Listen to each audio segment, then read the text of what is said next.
conch, the microphone. Yeah, I almost forgot. Yes. Now, but you can always cut the video, right? Yeah.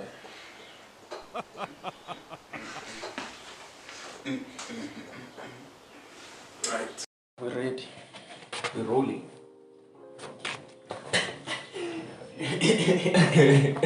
Alright, okay, Senkon. Benzile. Let's see. Alright. So today's topic, technically for me, I would think, yeah, we need to actually start and understand how it all became to get to this stage. How it all started. Yeah. Mr. Miner, GERMANIUMPHOTOS. Yeah. Tell us, what made you or what inspired you to get to this point or try and start having, being a photographer? Okay. And taking people pictures, being the one behind, not in the picture itself. Yeah, that's a very good question. I think to start off, I'll take it way back. Like it starts way back. For me personally, ever since I was a young kid, like I feel like I was always an artist, even like when I was 6 and stuff like that. So I used to draw. Like I remember I started off by drawing. So I was good at like drawing things, whatever it be, like cars, flowers, like the simple things. I was good at that. So it started with drawing, and then it went on to things like music, listening to music. Like I like music a lot. So you see like the trend, it's the arts mainly. And then I think it was around 2014. Yeah, 2014 my dad had this small camcorder that he got from work. Came with it at home. Then I just took it and I started playing with it. Like taking pictures of like flowers, of like paint on the wall, like simple things. So you're technically just taking everything? Yeah, anything and everything. All right. Yeah, birds, whatever it is. So I feel like that's where it really like starts. So that was 2014, and then so like how something you don't have to say it, people just see that no, this person is good at this, or they like, or they're interested in this. So from 2014 to 2016, that's what I was doing, and then I remember telling my uncle that I like photos, I'm into photography. So 2016 he actually came, and he came with the camera that I shoot with as a gift. I remember that night it was emotional for me because I was like, what? Is this really happening? So you didn't ask for it? I didn't ask for it at all. It was just like he heard what I was interested in, and then it's like a intentional gift, that type of thing. So I was very emotional. I remember I cried. I couldn't even say thank you. I couldn't believe it. That type of thing. So you cried? Yeah, man. It was emotional. I couldn't even say thank you. Nigga just saw a camera and I started crying. Yeah, I'm like, yo. Because in the back of my mind, I knew like, yo, what were the chances? I knew I couldn't buy it on my own because they're expensive. Yeah. So then to get it as a gift, I'm like, yo, it's late for everyone. I'm taking off now. Then I started shooting from there. Right. So that's how it started. So it seems like your prayers you answered without knowing. Actually. Yeah, basically. Where someone just decided, you know what? I hear this boy wants to do photography and all the stuff. I'm just gonna surprise him with the camera when you get there. Yeah. I hear what you're saying. So besides just having that love for art and everything, is there anything else that you would say probably motivated you to keep having that energy or zeal to like, you know what, I'm gonna take this serious? Because you can be having that art love, but at the end of the day not be serious about it, so what made you to actually stick to it and be like, no, I'm gonna do this and stay being you? Another good question.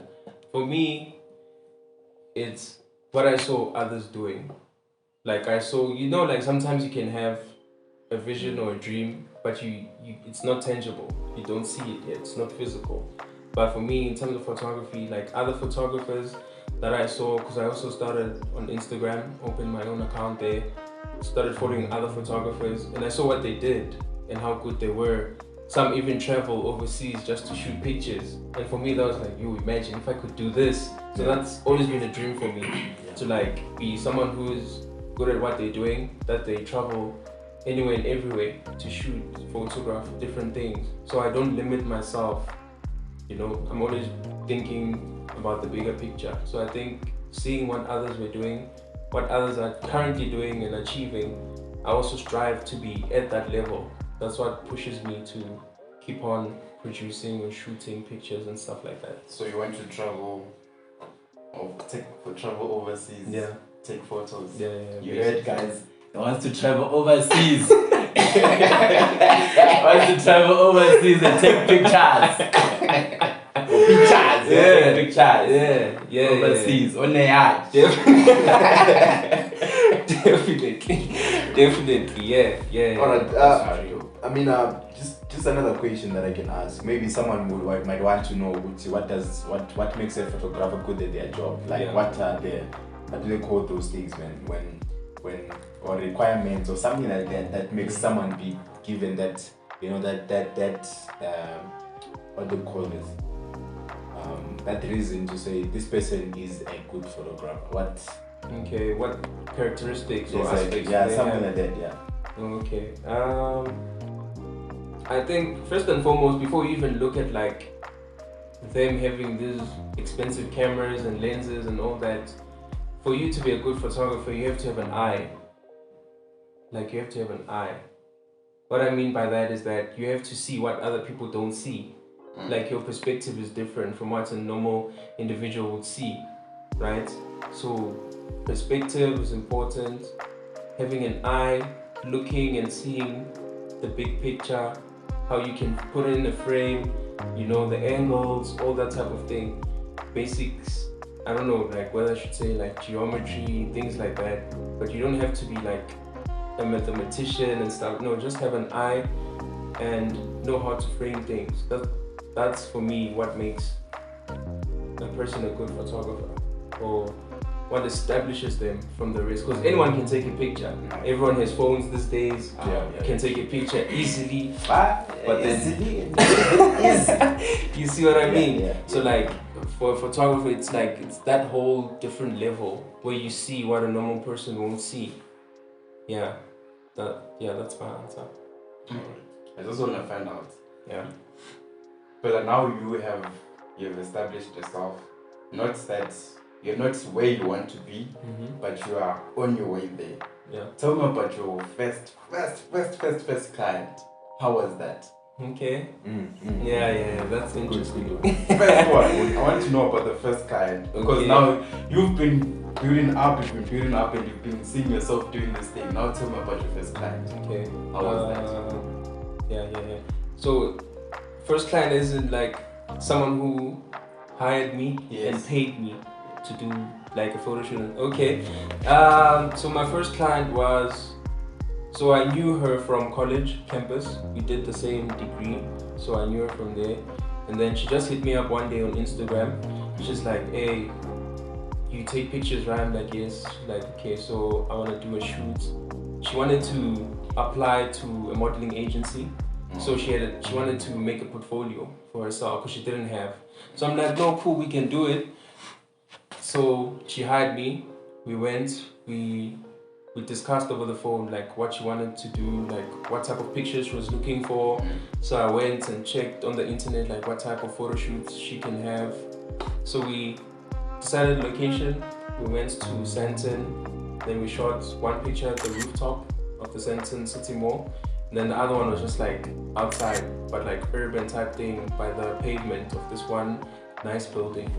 So yeah, she was the first client. She paid me. I remember getting paid. I was like, "What? This is it, man. It's a real man. Yo, I can definitely do this. Now I'm getting paid." Yeah, I remember like I was so happy when she sent through the deposit. I was like, "Wow, okay, now we can actually do this."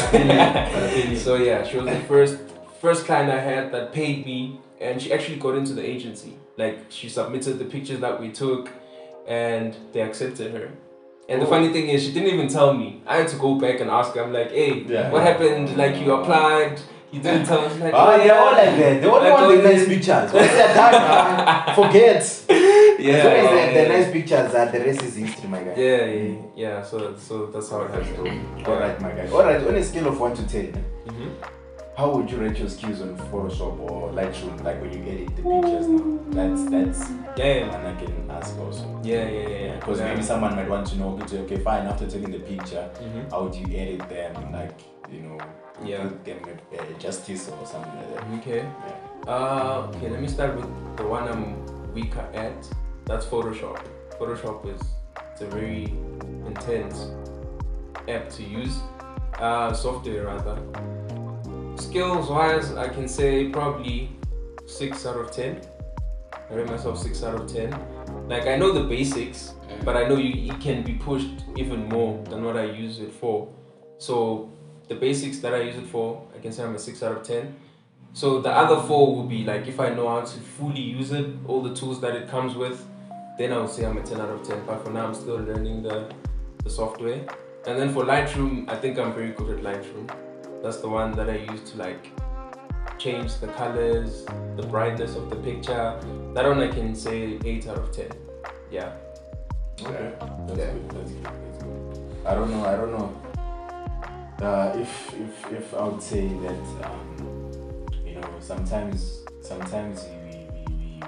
we get excited when you're starting, and then when things start going bad, sometimes people start giving up and all that stuff.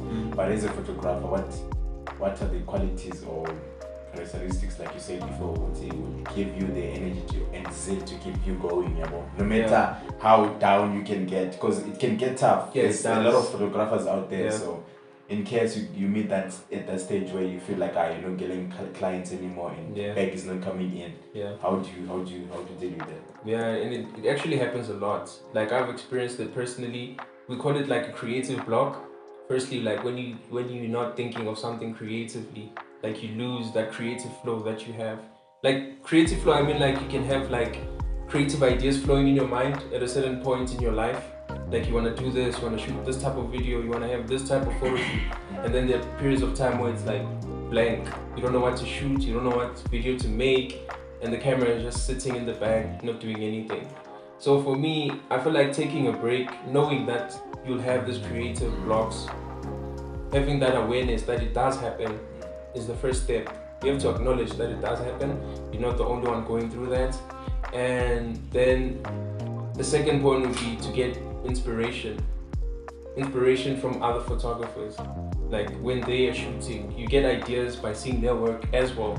So that's how I've been motivated. Even if it's tough for me, I can see what others are doing, then it also gives me the drive or the motivation to know to keep on shooting. Alright, I know, I see. So tell us where can we find you? If someone wants to follow you on social media, where can we find you? How can we access you? Numbers, do you have an email, do you have a social account, do you have a website? What do you have? Where can we find you? Yeah, because people also always want to know, I'm like, okay, I like it, but I want to go and check your info or something that you've done before, people like to check where you come from first, so so I think everyone uses Instagram these days, or I use it mainly for like showcasing my pictures. So you can find me at GERMANIUMPHOTOS, one word, GERMANIUMPHOTOS on Instagram. And then I have like a web page where I have all my links, like whether it's my Instagram, my YouTube, my Twitter, like every link is on that one web page. That's www.linktree, or it's a link with TR then .ee / then Benatembo, my name. That's BENARDTEMBO. So if you just click that on your web browser, like my everything is just in that one web page. Alright, so people have heard it for themselves, so I don't know, man. I wish you all the best in everything that you're gonna do, man, because it's not easy out there, but if you keep pushing, man, you're gonna make it in life, Next time, people to be, having a lot of clients, you need to be overbooked, Yes, you understand? So I mean, as we go on, all the best, man. Thanks. And with that said, this is the end of the video. I'd just like to ask you guys to like, share, subscribe, comment down below if you guys have any comments to or rather comment about the video. If you have any questions for us, also do that via the comment section, and then we'll do our best to like get back to you guys. Otherwise, thanks and peace.